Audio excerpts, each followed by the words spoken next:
มตุ้มรูปก็ซ้อมสายซ้อมหายในกอมหล่อหองเขียมสบายยังนะบ้านสองซาบนไหลเล่นหนึ่งมันเนี่ยไอเป็นยังเป็นเก่งเล่นอ้อมทรงหายรู้มินเคลียกิ้งกายรู้มินเคลียฉลองฉลายเปิดชื่อสบายตกแมน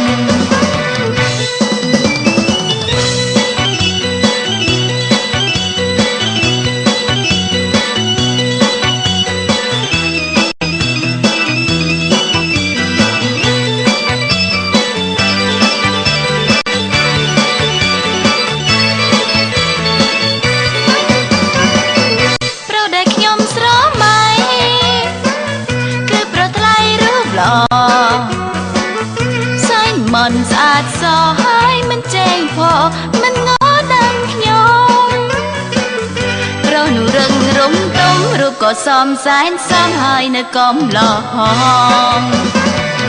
เขียมสบายยังนะบ้านสองซาบนไหลเล่นหนึ่งแน่ไอเป็นยังเป็นเก่งเล่นอ้อมทรงหายรู้มินเคลียกิ้งกายรู้มินเคลียฉลองฉลายเปิดชื่อสบายตกแมน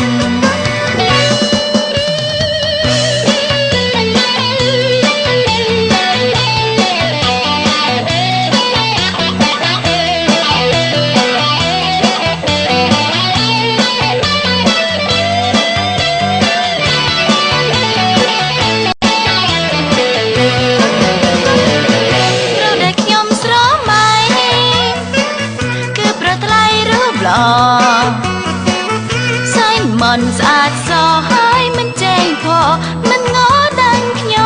มเราหนูรึงรุมตุ้มรูปก็ซ้อมสายซ้อมให้ในกอมหล่อหองเขียมสบายยังนะบ้านสองซาบนไหลเล่นหนึ่งมันเนี่ยไอเป็นยังเป็นเก่งเล่นอ้อมทรงหายรู้มินเคลียกิ้งกายรู้มินเคลียฉลองฉลายเปิดชื่อสบายตกแมนសូមសម្ដែងស្វាគមន៍តារាកិត្តិយសនៅក្នុងរាត្រីនេះគឺអ្នកនាងខៀវសាន់សាណា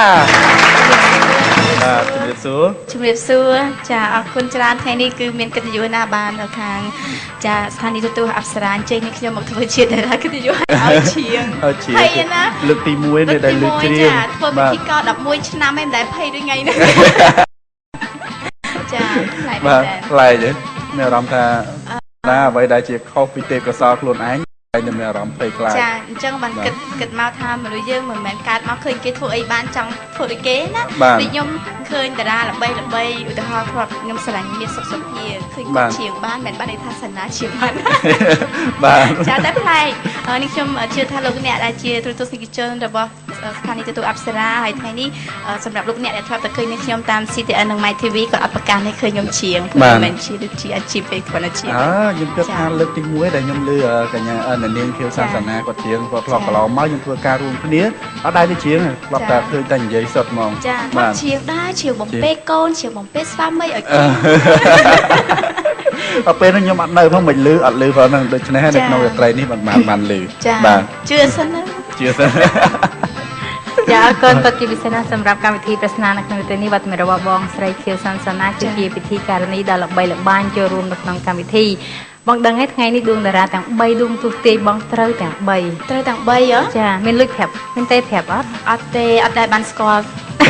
គាត់ទាំង3នាក់ឯងតែប្រហែលជាគាត់ធ្លាប់តាមដានបាទគាត់ស្គាល់យើងវិញបាទធ្វើពិធីករយូរដែរបើសិនជាអ្នកទាំង3អត់ស្គាល់ខ្ញុំប្រហែលជាលាចាកពិភពសិល្បៈទៅមើលកូននៅផ្ទះវិញមើលកូនវិញខ្មាស់គេមែនតែ10ឆ្នាំឯងគេអត់ស្គាល់គាត់ចាជួនកាលទៅក្រុមកំ pl ែងចាក្រុមកំ pl ែងគាត់សម្ដែងគឺគាត់មានទេពកោសល្យមួយគឺគាត់ធ្វើមិនដើម្បីប្រឡប់កុំឲ្យដួងតារាហ្នឹងគាត់ចាប់បានថាជាតារារូបណាប៉ុន្តែសម្រាប់បងសណាតប្រឡប់មិនក៏នៅចាំបានដែរចាព្រោះអីគាត់លេងមិនខ្លះវិញចារបៀបនិយាយទៅអ្វីដែលគាត់សម្គាល់កាន់តែច្បាស់នៅទី1ដែលខ្ញុំចាប់បានកម្ពស់ខ្ពស់អីខ្ញុំខ្ពស់តា ហើយអាចនិយាយបាននៅភាសាអង់គ្លេសបានយ៉ាងល្អតាមចំណុចហ្នឹងហើយដែលគាត់អាចចាប់យកបានព្រោះថាពិធីការនីភាគច្រើនមិនថា CTN គឺគាត់មានបុគ្គលិកជាច្រើនគាត់និយាយភាសាបានច្រើនតែអ្វីដែលគាត់អាចចាប់បានគឺចំណុចដែលខ្ញុំនិយាយមិញហ្នឹងគឺកម្ពស់ខ្ពស់ហ្នឹងហើយ ពិធីការនីដែលកម្ពស់មិនសូវបានប៉ុន្តែនិយាយភាសាអង់គ្លេសបានជឿថាគាត់ដឹង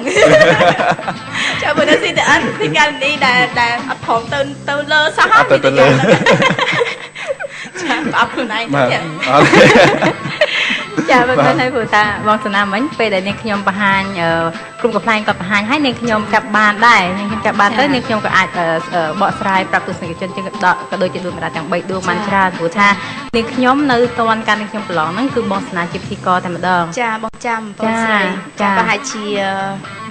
មិនចាំឆ្នាំទេ6 7ឆ្នាំមុនណាចា2008 2008ឥឡូវ2014ចាមើលយូរដែរអញ្ចឹងបានតែបងចាស់ហើយចារយៈពេលយូរដែរសម្រាប់បងសណាគឺជាពិធីការនីដែលមានបទពិសោធន៍ខ្ពស់នៅក្នុងសិល្បៈចាហើយនេះខ្ញុំថ្ងៃនេះក៏បានជួបបងនៅក្នុងកម្មវិធីវាសនាតារាក៏ជាមោទនភាពមួយដែរណាចាហើយមានរឿងរ៉ាវជាច្រើនទៀតបងនឹងបង្ហាញជូននៅក្នុងកម្មវិធីចាមានច្រើននិយាយទៅគឺបងហើយនឹងអូនស្គាល់គ្នាតាំងពីបងនៅកំមុំឥឡូវបងកូនពីរតែបងក៏នៅតែដដែលអត់មានផ្លាស់ប្ដូរចាស់ហ៎ចាស់ទេបងមិនឃើញឈួញទេអត់ទេអត់ទេតើមើលពីចង្ងាយអត់ឃើញសោះមើលចិត្តឃើញមើលចិត្តឃើញគាត់ឲ្យទស្សនិកជនដឹងអីយើងលាក់ការទុកចាអរគុណច្រើនសម្រាប់វត្តមានរបស់បងស្រីខៀវសាន់សណាជាតារាកិត្តិយសនៅក្នុងព្រេងនេះបានផ្ដល់ពិន្ទុទៅដល់ដួងតារាទាំង3ដួងគឺនៅក្នុងវគ្គនេះទទួលបាន1ពិន្ទុទាំងអស់គ្នាបាទបន្ទាប់ពីបានពិន្ទុទាំង3ដួងព្រមគ្នាហើយពីកម្មវិធីរបស់យើងក៏នៅមានវគ្គបន្តទៀតចង់ដឹងអំពីចំណាប់អារម្មណ៍របស់ពួកគាត់វិញម្ដងថាគាត់មានចំណាប់អារម្មណ៍យ៉ាងណាមកកាន់តារាកិត្តិយសដែលក្នុងវគ្គនេះនាំមកជូនទស្សនាដោយសម្លេងអនាម័យ Gaga